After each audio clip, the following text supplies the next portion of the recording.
Mi trabajo consiste en encontrar anomalías.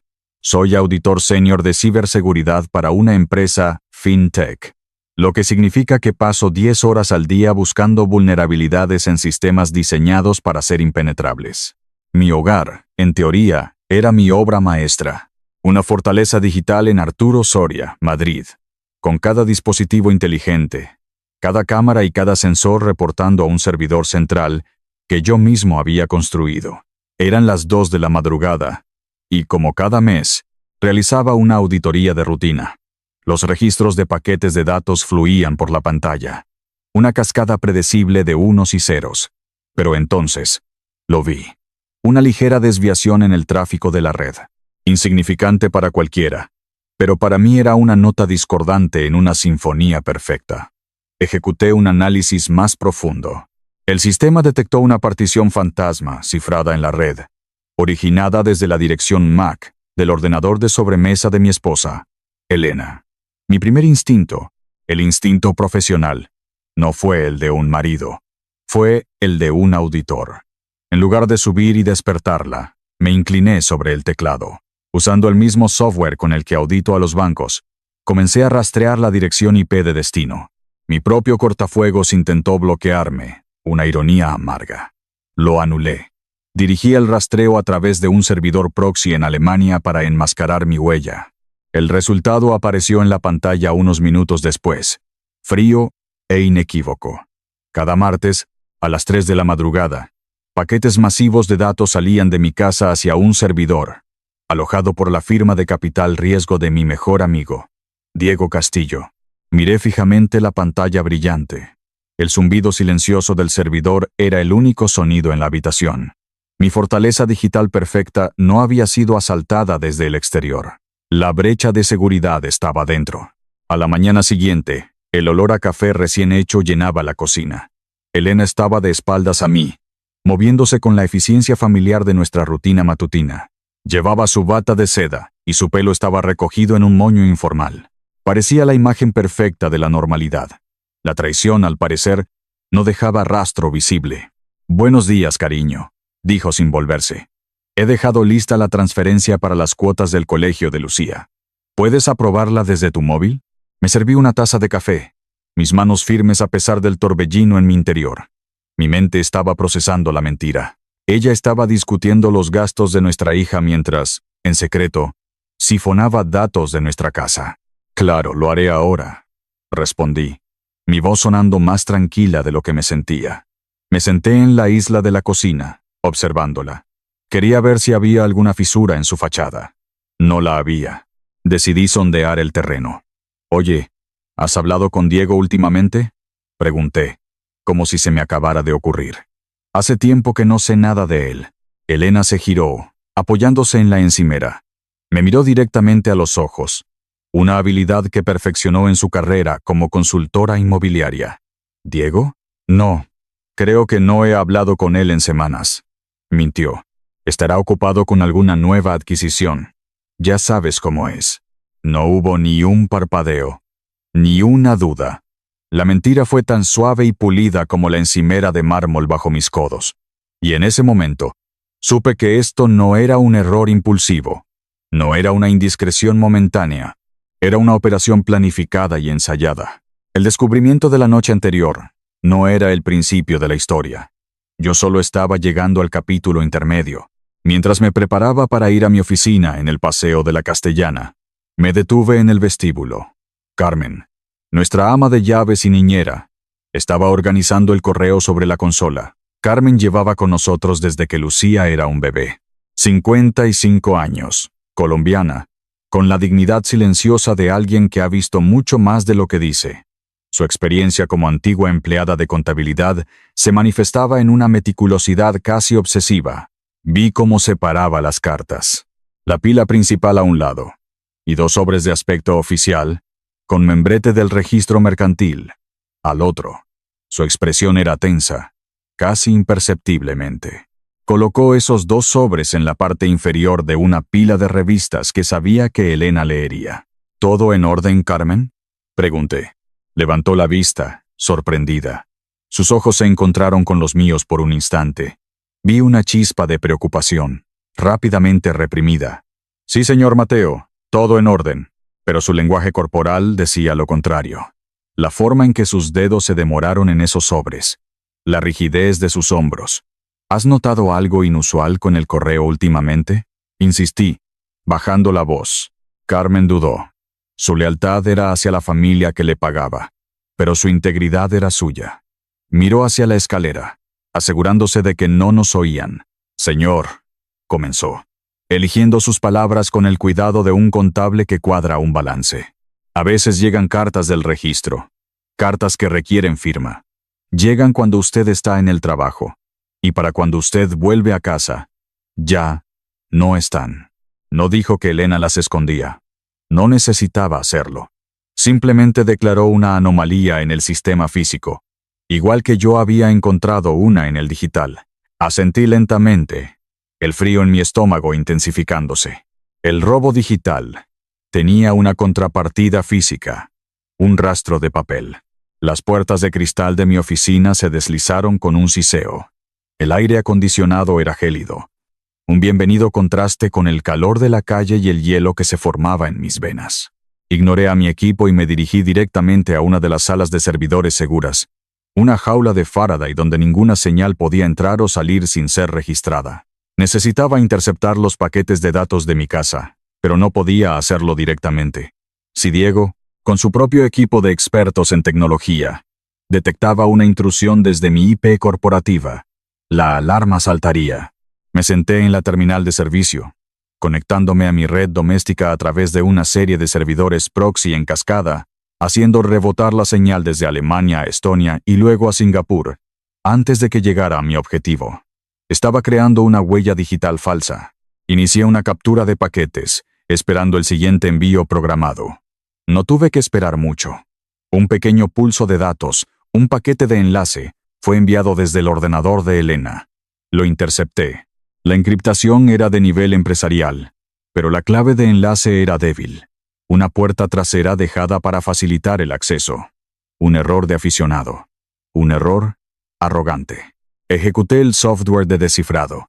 No me interesaba el contenido completo todavía, solo los metadatos. Las cabeceras de los archivos. Uno a uno. Los nombres de los archivos aparecieron en mi monitor. No eran fotos familiares ni documentos personales. Eran cadenas alfanuméricas que reconocí al instante. Códigos de registro de sociedades limitadas españolas. Y uno de ellos, para mi horror, correspondía al código de la sociedad instrumental que poseía mis participaciones en la startup fintech que cofundé, la que Diego había financiado. La traición no era solo personal, era un calculado golpe corporativo. Campeón. Justo a tiempo. La voz de Diego retumbó en mi despacho. Levanté la vista, parpadeando para ajustar mis ojos a la luz. Estaba de pie en la puerta, con una sonrisa depredadora que ahora me parecía obvia. Siempre había pensado que era carisma de capitalista de riesgo. Ahora veía al tiburón. «Diego, ¿qué haces aquí?», pregunté, forzando mi rostro a una máscara de neutralidad. «Estaba por la zona. Pensé en secuestrarte para almorzar. Y de paso, te traigo esto para que no se nos olvide». Dejó caer una carpeta de cuero sobre mi escritorio.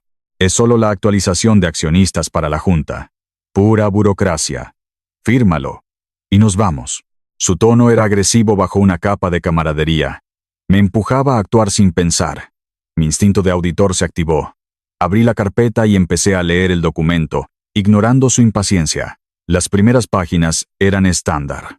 Pero en el anexo 3, encontré la cláusula, oculta en una jerga legal densa. Había una modificación que permitía una compra por parte del accionista mayoritario Diego, sin mi consentimiento directo si se cumplían ciertas condiciones de inactividad administrativa. Mi firma en este documento sería esa condición. «Parece más complicado de lo habitual», dije levantando la vista. «Voy a necesitar que mis abogados le echen un vistazo». La sonrisa de Diego se tensó. «Vamos, Mateo. Somos tú y yo. ¿Desde cuándo necesitamos abogados? Es papeleo». En ese momento, mi teléfono de trabajo sonó. Una alerta de servidor que yo mismo había programado para poder activar la voluntad. La excusa perfecta. «Mierda», dije, fingiendo urgencia. «Ha caído un servidor de producción. Lo siento, Diego. El almuerzo tendrá que esperar. Dejaré esto firmado para el fin de semana. ¿De acuerdo? Me levanté, cogiendo mi teléfono como si fuera una emergencia real. Diego me observó, su mandíbula apretada. Estaba visiblemente molesto, pero no podía discutir con una crisis laboral. Claro, Mateo. El fin de semana, dijo, su voz un poco más fría. No tardes. Salió de mi despacho. El reloj había empezado a correr. Llegué a casa temprano. Una anomalía en mi rutina que no pasó desapercibida. La casa estaba en silencio. Elena y Lucía no estaban. Solo Carmen, que limpiaba la encimera de la cocina con movimientos lentos y deliberados. Me vio entrar y supo, por la expresión de mi cara, que algo se había roto. La fachada que había mantenido durante meses, quizás años, se había derrumbado. Ya no era el marido distraído y absorto en el trabajo. Era un hombre al borde del precipicio. Señor Mateo, ¿se encuentra bien?, preguntó en voz baja. Negué con la cabeza, incapaz de formular una respuesta. Me dejé caer en una de las sillas de la isla de la cocina, el peso del conocimiento aplastándome. Carmen se secó las manos en el delantal. Me observó durante un largo momento. Una evaluación silenciosa que cruzó la barrera entre empleador y empleado. Tomó una decisión. Sin decir una palabra, se dirigió a la despensa y, de detrás de una caja de galletas, sacó un pequeño cuaderno de espiral. El tipo de cuaderno barato que se compra en cualquier papelería. Lo colocó sobre la isla, justo delante de mí, y lo abrió. Empecé hace 6 meses, dijo. Su voz firme y sin adornos. Creí que me estaba volviendo loca. Pero los contables no nos volvemos locos con los números o las fechas. Su dedo, nudoso por la edad, señaló una página. Era una caligrafía pulcra y apretada. Fechas, horas, matrículas de coches. He apuntado cada vez que el señor Diego venía a la casa mientras usted estaba de viaje o en la oficina. Y aquí pasó un par de páginas. He guardado los trozos de papel que encontraba en la papelera del despacho de la señora. Estaba practicando su firma. Sobre la página, pegados con cinta adhesiva, había trozos de papel de borrador con mi firma torpemente imitada, una y otra vez. Ahora tenía la evidencia física que correspondía a mis registros digitales. Me encerré en mi estudio. La puerta, que normalmente estaba abierta, la cerré con llave. Extendí las páginas del cuaderno de Carmen sobre mi escritorio, junto a las impresiones de los registros de la red, el mundo analógico y el mundo digital. 2 conjuntos de pruebas que contaban la misma historia de traición. El trabajo de un auditor es encontrar patrones, correlacionar datos dispares para revelar una verdad oculta. Eso es lo que empecé a hacer. Creé una línea de tiempo. A la izquierda, las entradas meticulosas de Carmen. 12 de marzo. Coche del señor Diego aparcado fuera de 10 a 12. La señora dijo que estaba en una reunión. A la derecha, mi registro de red para esa misma fecha. 12 de marzo. 3 de la mañana. Ráfaga de datos cifrados de 4 gigabytes enviada al servidor de Castillo BC. La correlación era perfecta. Cada visita de Diego precedía una transferencia de datos nocturna. Él venía, le daba instrucciones a Elena, y ella ejecutaba la transferencia de documentos esa misma noche, mientras yo dormía a su lado. Estaban preparando el terreno metódicamente, construyendo su caso para el golpe. Hojeé el documento que Diego me había traído. La junta trimestral era el próximo viernes. Dentro de 7 días. Ese era su plazo. Ese era el día en que planeaban ejecutar la compra hostil. Una oleada de algo nuevo me recorrió. La sensación de ser una víctima, el dolor de la traición, empezó a disiparse, reemplazado por una claridad fría y cortante. Dejé de pensar como un marido herido, y empecé a pensar como el profesional que era. Esto ya no era un drama familiar. Era una vulnerabilidad de seguridad crítica, y mi trabajo era diseñar y ejecutar un contraataque. Más tarde esa noche fui a la habitación de Lucía para arroparla. La luz de su lámpara de noche proyectaba sombras suaves en las paredes. Estaba medio dormida, su respiración tranquila y rítmica. Mientras le ajustaba el edredón, me di cuenta de lo mucho que me había perdido. Había pasado años construyendo un cortafuegos digital para proteger a mi familia, pero había descuidado por completo el trabajo emocional, el desordenado y necesario trabajo de estar presente. Mi obsesión por la seguridad perimetral me había convertido en un extraño dentro de mis propias paredes. «Papá», murmuró, abriendo los ojos. «¿Estáis bien, mamá? ¿Y tú?» La pregunta me golpeó con la fuerza de un martillo. Los niños lo ven todo. «¿Por qué preguntas eso, cariño?» «Porque estáis muy callados últimamente», dijo, su voz cargada de una sabiduría infantil que me avergonzó. «No habláis mucho». Mi respuesta automática, la respuesta programada de un hombre que evita el conflicto, habría sido: «Estamos bien, no te preocupes, duérmete». Pero esta noche no. Me senté en el borde de su cama. El colchón se hundió bajo mi peso. Le aparté un mechón de pelo de la frente. «Vamos a estar bien», le prometí, y por primera vez sentí el peso de esas palabras. «Voy a proteger nuestro futuro, el de verdad, pase lo que pase». La conexión en ese momento, la confianza incondicional en sus ojos, solidificó mi resolución. Esto ya no era solo por mis acciones o mi empresa, era por ella. No iba a sobrevivir a esto. Iba a desmantelar quirúrgicamente las vidas de Elena y Diego con la misma precisión con la que ellos habían intentado destruir la mía.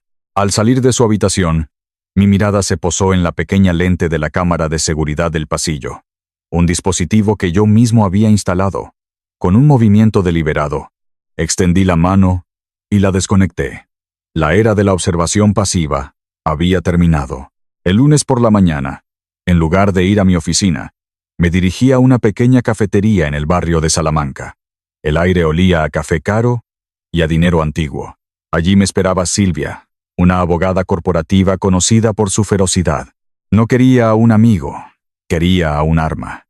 Le entregué una tableta con un resumen de mis hallazgos, los registros de la red, las fotos del cuaderno de Carmen y el borrador del documento de Diego. Ella leyó en silencio durante 10 minutos, su rostro impasible. «Es un intento de apropiación indebida de activos y falsedad documental», dijo finalmente, su voz tan afilada como su traje de diseño. «El problema, Mateo, es vuestro régimen matrimonial. Estáis en gananciales.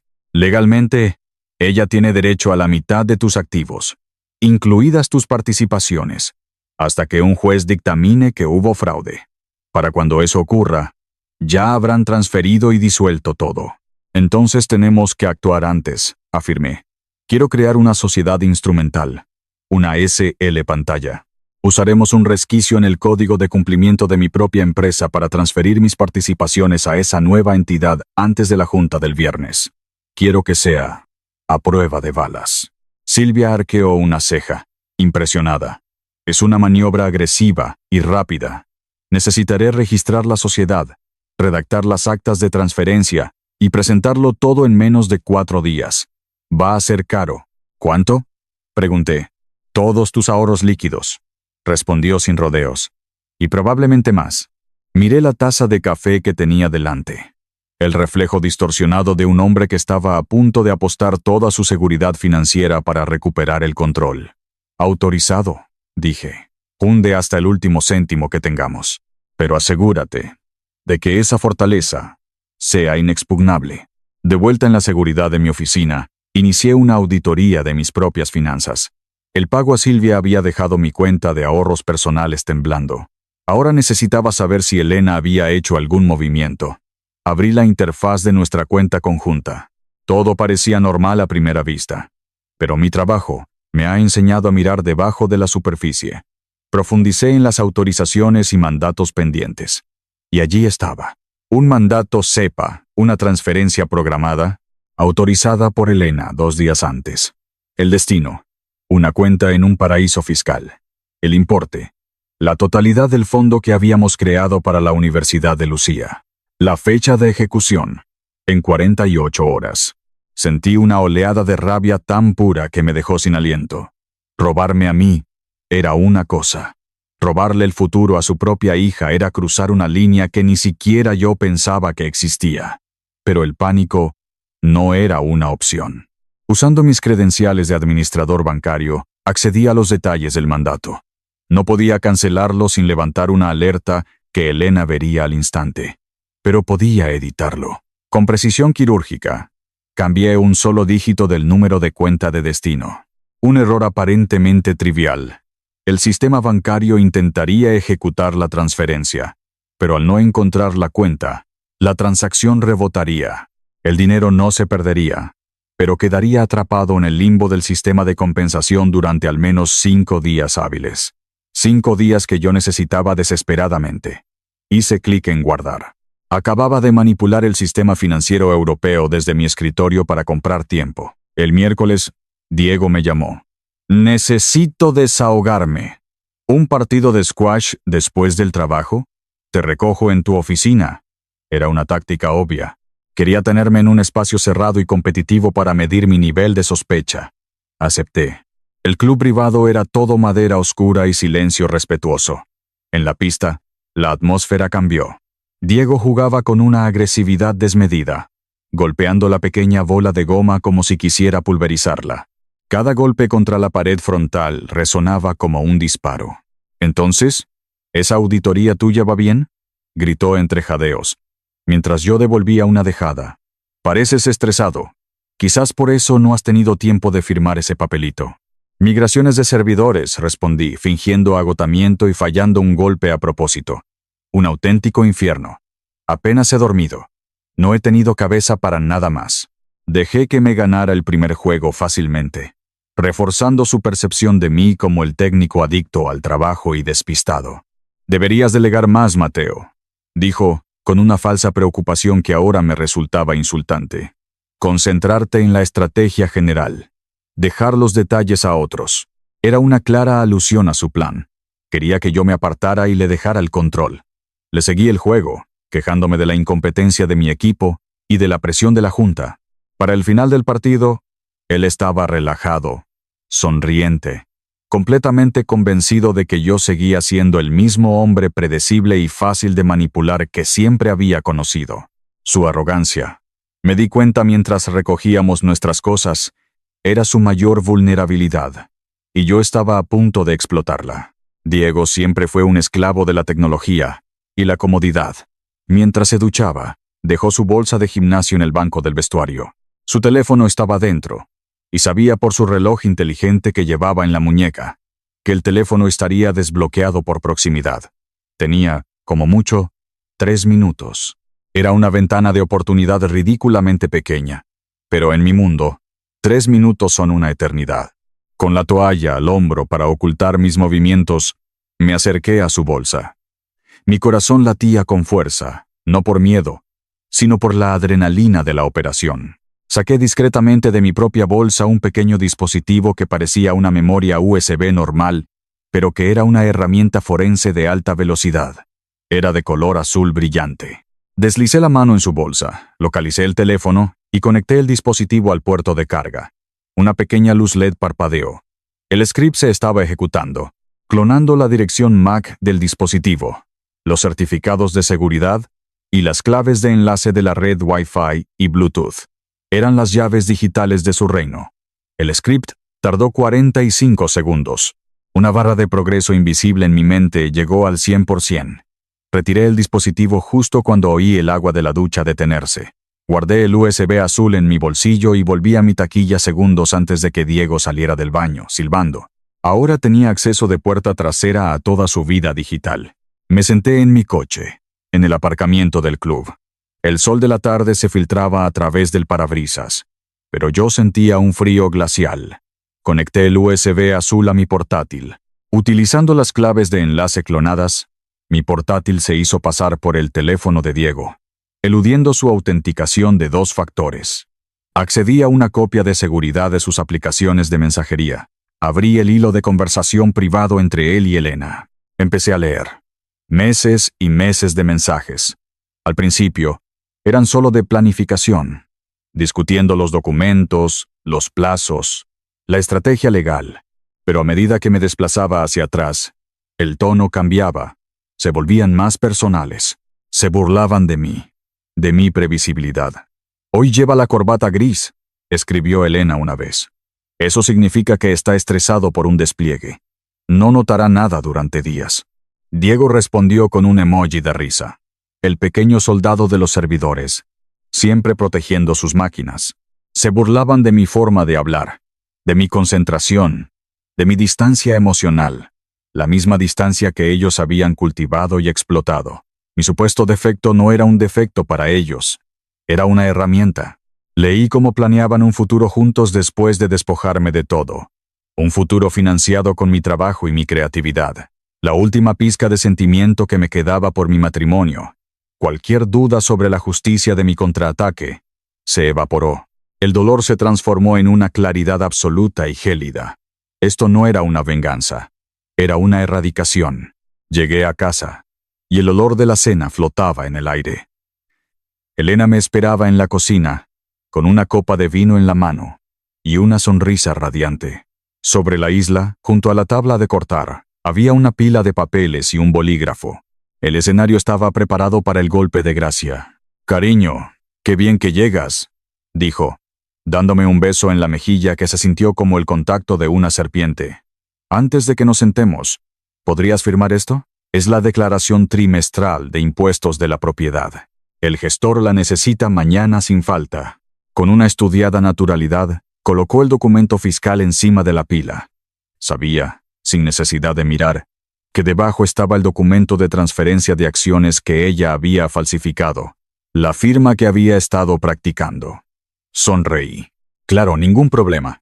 Pero en lugar de usar su bolígrafo, saqué el mío de mi bolsillo. Era un bolígrafo de fricción japonés, un regalo de un colega de Tokio. Su tinta era especial, termosensible. Parecía normal, pero se borraba por completo cuando se exponía a un calor superior a 60 grados Celsius. El calor generado por el escáner de una fotocopiadora de oficina, por ejemplo, cogí los papeles y con una floritura, firmé donde ella me indicó, tanto en la declaración de impuestos como en el documento de transferencia oculto debajo. Mi firma era clara y legible. «Gracias, mi amor», dijo, recogiendo los papeles con una mirada de triunfo mal disimulado. Ahora no tendremos que preocuparnos más por el papeleo. No tenía ni idea de que la firma que tanto le había costado conseguir se desvanecería en el aire en cuanto intentara digitalizarla, dejándola con un documento inútil y a mí con la prueba de su intento de fraude. Esa noche, esperé a que Elena se durmiera. Su respiración era profunda y tranquila, la de alguien que cree haber ganado. A la 1 de la madrugada, me deslicé fuera de la cama y bajé las escaleras. Carmen me esperaba en el cuarto de la colada, el único lugar de la casa sin un altavoz inteligente, ni una cámara. Su rostro estaba lleno de una preocupación serena. «El viernes será el día», le dije en voz baja. «Las cosas se van a poner muy feas. Necesito que Lucía no esté aquí, cuando todo explote». Saqué un sobregrueso de mi bolsillo. Contenía una cantidad considerable de dinero en efectivo, el pasaporte de Lucía y una tarjeta de crédito prepago. «El viernes, después del colegio, no la traigas a casa. Llévala directamente al Hotel Palace. He reservado una suite a tu nombre. Pide servicio de habitaciones, ve a la piscina, lo que sea necesario para mantenerla ocupada y alejada de las noticias. Me pondré en contacto contigo cuando sea seguro». Carmen cogió el sobre. Sus manos no temblaron.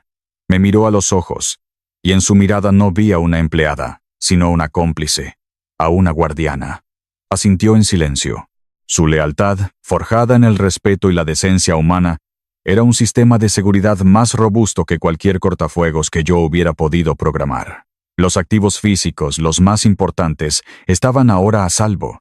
Solo quedaba la guerra digital. Volví a mi estudio. La casa estaba sumida en la oscuridad, pero mi mundo estaba iluminado por el brillo de 3 monitores. Era hora de armar la trampa. Accedí a la red principal de mi empresa, utilizando mis credenciales de administrador para anular los protocolos de seguridad estándar. Era como un fantasma en mi propia máquina. Primero, vinculé la sociedad instrumental que Silvia había creado a la base de datos de accionistas. Era una entidad invisible, un agujero negro esperando su momento. Luego, empecé a escribir el script. No era un simple programa. Era una bomba lógica, un arma digital de represalia automática. El activador estaría vinculado directamente a la API del registro mercantil. En el momento en que el sistema detectara un intento de registrar los documentos de transferencia de acciones falsificados por parte de Diego, el script se ejecutaría. La secuencia sería instantánea y brutal. Primero, bloquearía la cuenta de Diego, revocando todos sus accesos a la red. Segundo, enviaría automáticamente el dossier forense completo, los registros de red, las transcripciones de los chats, las fotos de Carmen, el vídeo de la cámara del gimnasio, a toda la junta directiva y al departamento legal. Y tercero, la parte más elegante, ejecutaría una cláusula de penalización por intento de fraude que habíamos incluido en la letra pequeña de la nueva sociedad. Esta cláusula no solo anularía su intento de compra, sino que transferiría legalmente el capital de su propia firma de riesgo a mi fideicomiso como compensación por daños. Terminé de escribir el código, lo compilé y lo bloqueé en el servidor. El arma estaba amartillada y era autónoma. No había vuelta atrás. Cerré el portátil. La trampa estaba lista. El miércoles por la mañana, desde mi escritorio, me convertí en un vigilante silencioso.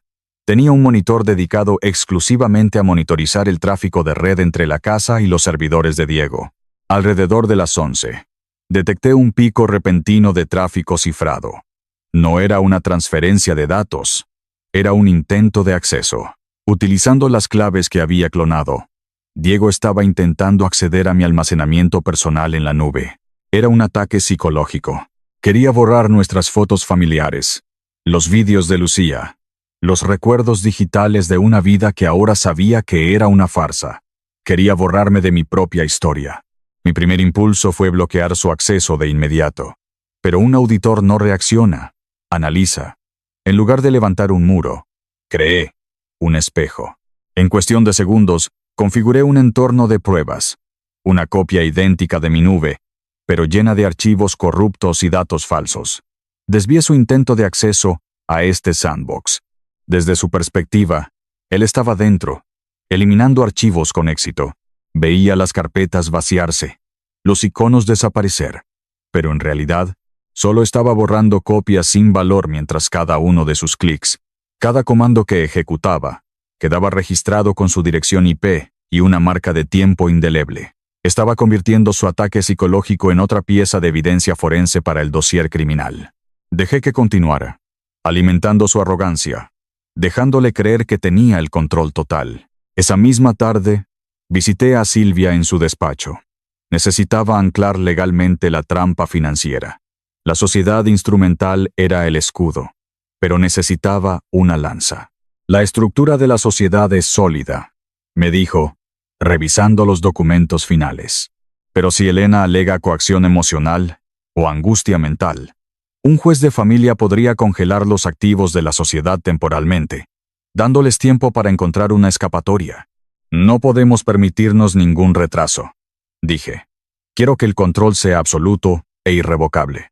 Entonces tenemos que sacar a Elena de la ecuación por completo, respondió Silvia.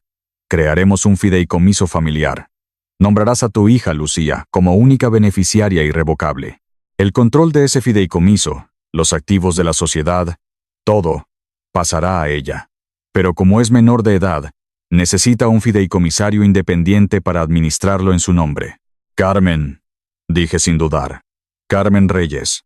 Confío en ella implícitamente. Silvia me miró por encima de sus gafas. ¿Tu ama de llaves? ¿Estás seguro? Fue contable durante 20 años en su país. Es más íntegra y meticulosa que cualquier banquero que conozco. Y lo más importante, quiere a mi hija. Silvia asintió, reconociendo la lógica. De acuerdo. La nombraremos fideicomisaria. Esto hace que el cortafuegos financiero sea legalmente impenetrable. Elena no podrá tocarlo, ni ahora, ni en un acuerdo de divorcio. Los documentos fueron notariados y presentados en el registro de Madrid esa misma tarde. Por primera vez en semanas, sentí que estaba usando mis habilidades no solo para proteger servidores, sino para proteger a una persona. Estaba construyendo un futuro seguro para mi hija, ladrillo a ladrillo legal. La tensión en casa era casi palpable.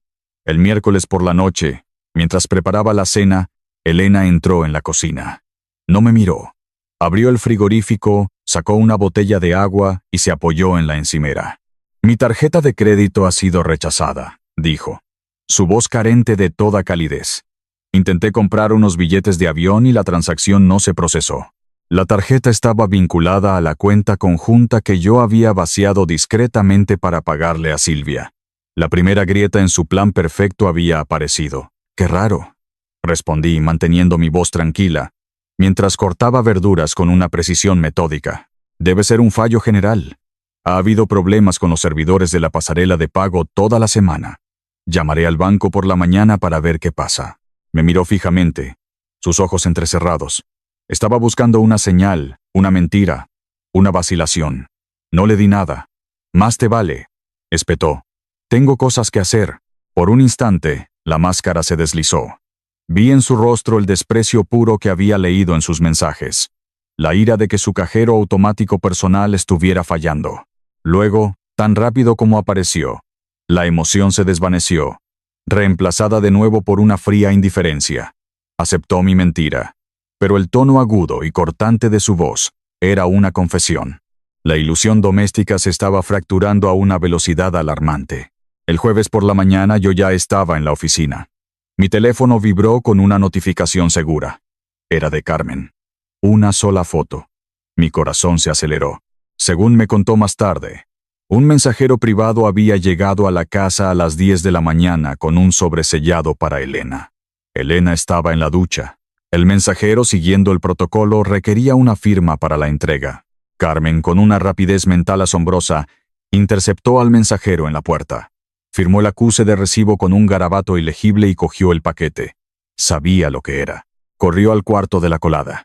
Con el vapor de la plancha, ablandó cuidadosamente el pegamento del sobre, una técnica que había visto en películas antiguas. Lo abrió. Dentro, tal y como sospechábamos, estaban los documentos finales de transferencia de acciones, impresos en papel oficial de la gestoría de Diego, con mi firma falsificada, la que se desvanecería claramente visible.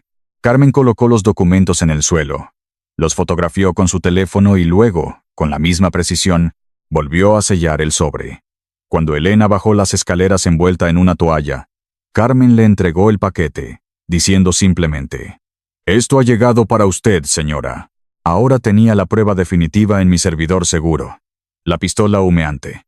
Una fotografía clara del intento de fraude antes de que se cometiera. El jueves por la tarde fue la hora de la ejecución técnica. Me encerré de nuevo en la sala de servidores, el aire frío zumbando a mi alrededor. Era el momento de programar la bomba lógica, el interruptor del hombre muerto. El script que había escrito necesitaba un activador infalible. Uno que funcionara incluso si Diego, en un ataque de paranoia, me revocaba el acceso físico al edificio el viernes por la mañana. La solución era elegante y brutal. Vinculé el script directamente a la interfaz de programación de aplicaciones, la API, del registro mercantil. El sistema del registro tiene una función que permite a las empresas verificar la validez de los documentos antes de su presentación final. Era una certeza que el asistente de Diego usaría esta función. Programé el interruptor del hombre muerto para que se activara no con la presentación, sino con la verificación. En el instante en que la API del registro recibiera una solicitud de verificación para ese documento específico, con ese número de serie fraudulento, la bomba lógica detonaría. El script se ejecutaría de forma autónoma. La cadena de comandos era irreversible. Bloqueo de cuentas, envío masivo del dossier forense y la ejecución de la cláusula de penalización financiera. El arma digital estaba amartillada, cargada y era completamente independiente de mí. Ya no había forma de detenerla. El sistema haría su trabajo. La cena del jueves fue la última cena de mi antigua vida. Me senté a la mesa con Elena y Lucía. Carmen había preparado estofado, mi plato favorito. El aroma llenaba un silencio denso y pesado. Elena estaba eufórica, aunque intentaba ocultarlo.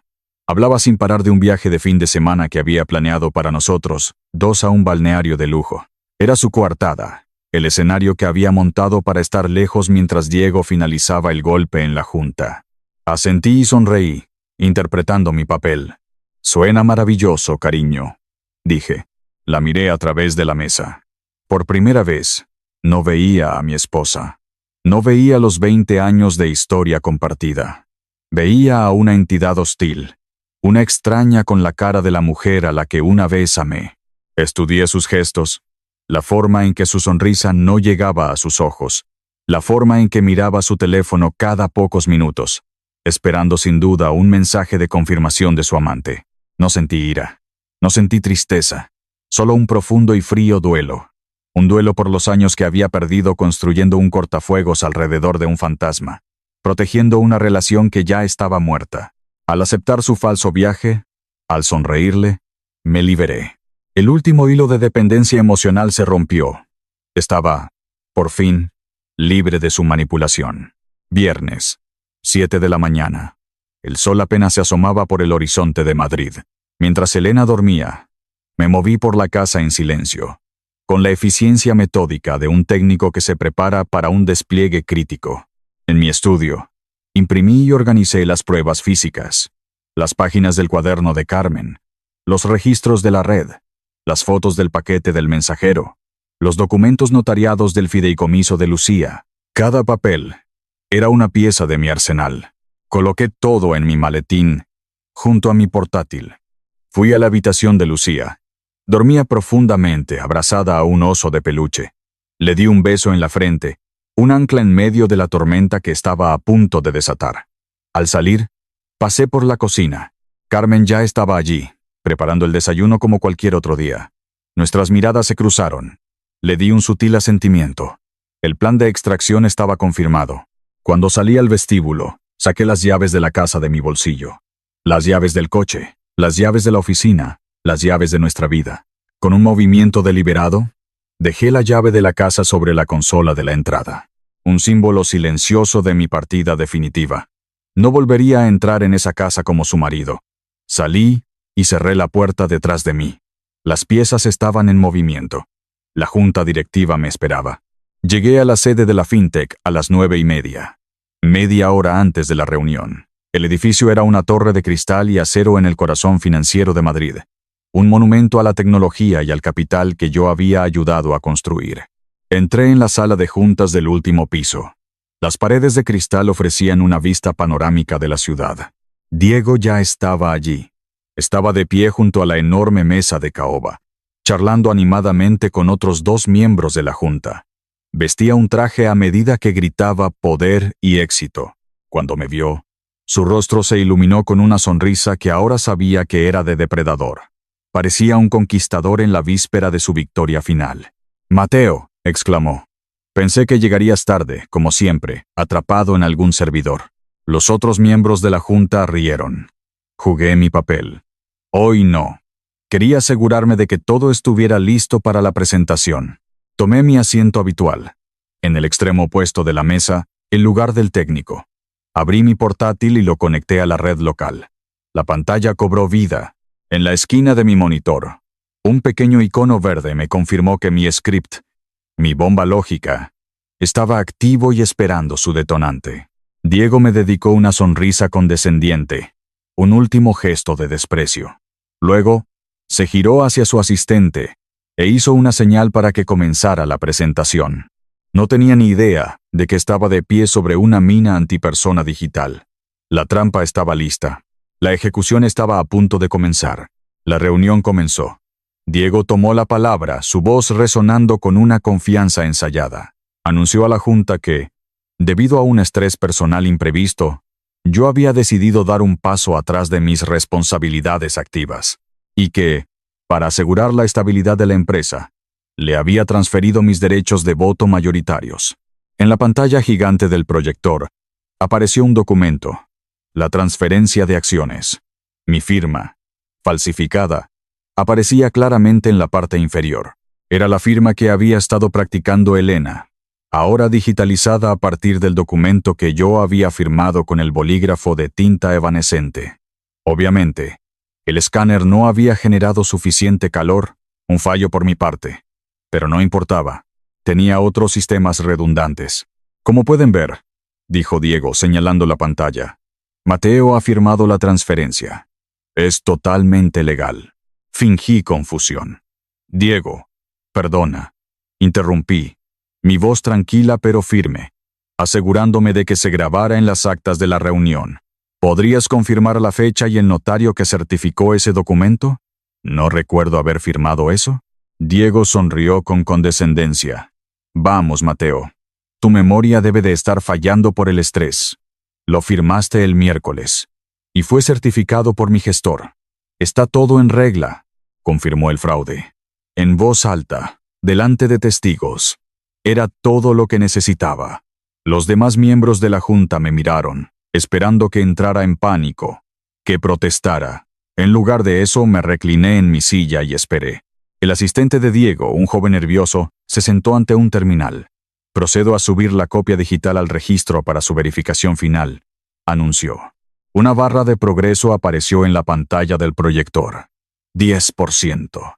20%. El corazón de Diego probablemente latía con la anticipación de la victoria. El mío estaba en calma. Estaba observando la ejecución de un código. La barra de progreso llegó al 40% y se congeló. El asistente frunció el ceño y volvió a hacer clic. Nada. La pantalla parpadeó una vez, y luego se volvió de un rojo intenso. En el centro, en letras blancas y grandes, apareció un único mensaje. Acceso denegado. Protocolo de auditoría de seguridad iniciado. Diego palideció. ¿Qué es esto? ¿Qué has hecho, Mateo? Antes de que pudiera terminar la frase, la pantalla cambió de nuevo. El documento de transferencia fraudulento fue reemplazado por un nuevo archivo que se abrió automáticamente. El dossier forense. La primera página mostraba un mapa de la red, con flechas rojas brillantes que iban desde la dirección IP de mi casa hasta los servidores de Diego. Luego, aparecieron las transcripciones de sus chats con Elena. Después, las fotos del cuaderno de Carmen. Y finalmente, un video en bucle de la cámara de seguridad del vestuario del gimnasio, mostrándome conectar el USB azul a su teléfono. La sala se sumió en un silencio sepulcral, roto solo por el zumbido del proyector. Diego miraba la pantalla, su rostro una máscara de incredulidad y horror. Su red no había sido simplemente bloqueada, había sido secuestrada y convertida en un arma contra él.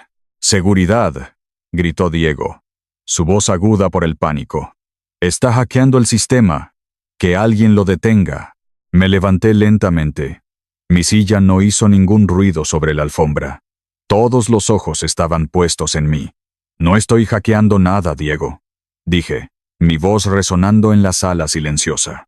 «Estoy ejecutando un protocolo de cumplimiento que tú mismo activaste». Proyecté un nuevo documento en la pantalla, reemplazando el dossier. Era el acta de constitución del fideicomiso irrevocable, a nombre de mi hija y la cláusula de penalización de la sociedad instrumental.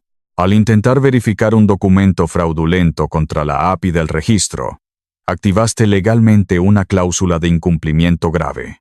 Una cláusula que, como puedes leer, no solo anula la transferencia, sino que despoja a tu firma de capital riesgo de todos sus asientos en esta junta y congela la totalidad de sus activos en nuestra empresa, en espera de una investigación criminal por fraude corporativo. Los otros miembros de la junta, recuperándose del shock, empezaron a distanciarse de Diego inmediatamente. Uno sacó su teléfono para llamar a su abogado. Otro simplemente negó con la cabeza, mirando a Diego con desprecio.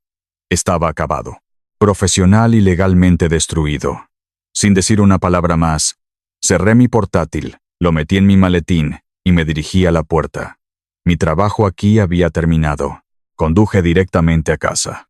Sabía que Elena estaría esperando una llamada de victoria de Diego que nunca llegaría. Entré sin usar la llave, ya que la había dejado allí por la mañana. Estaba en el salón, de pie junto a la ventana, con el teléfono en la mano, su rostro una mezcla de ansiedad e impaciencia.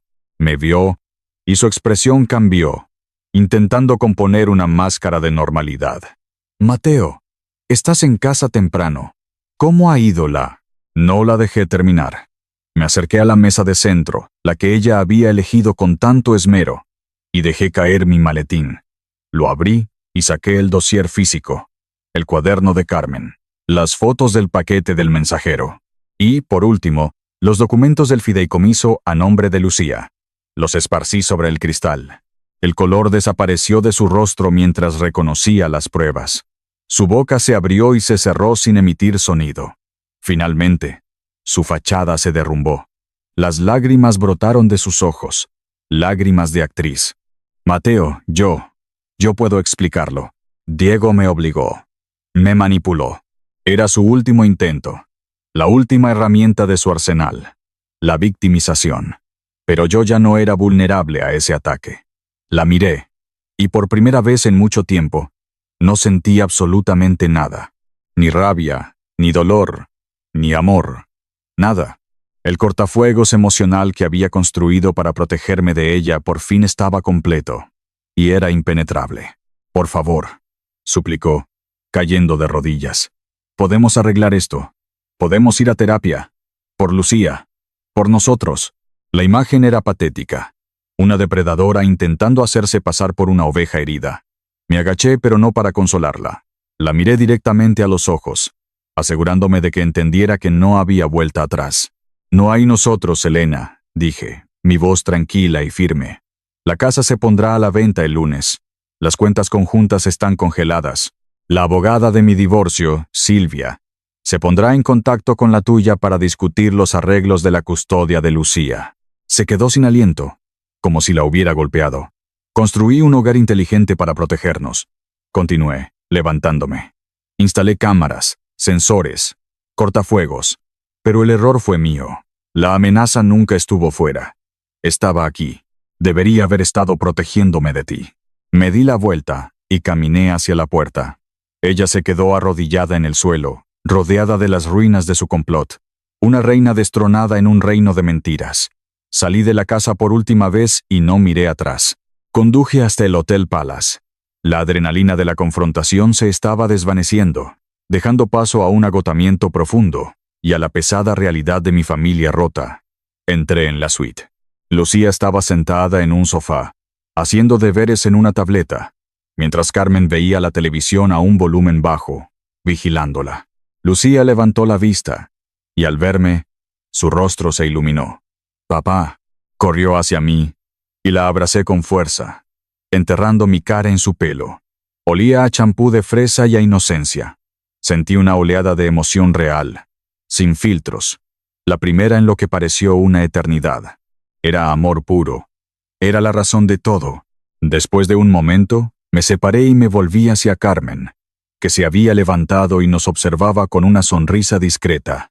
«Carmen», dije, mi voz quebrada por la emoción. «Gracias». No era el agradecimiento de un jefe a un empleado. Era el agradecimiento de un hombre a la única persona que había protegido de verdad a su familia. Ella simplemente asintió, entendiendo todo lo que esa palabra significaba. En ese momento, en esa lujosa habitación de hotel, me di cuenta de una verdad fundamental.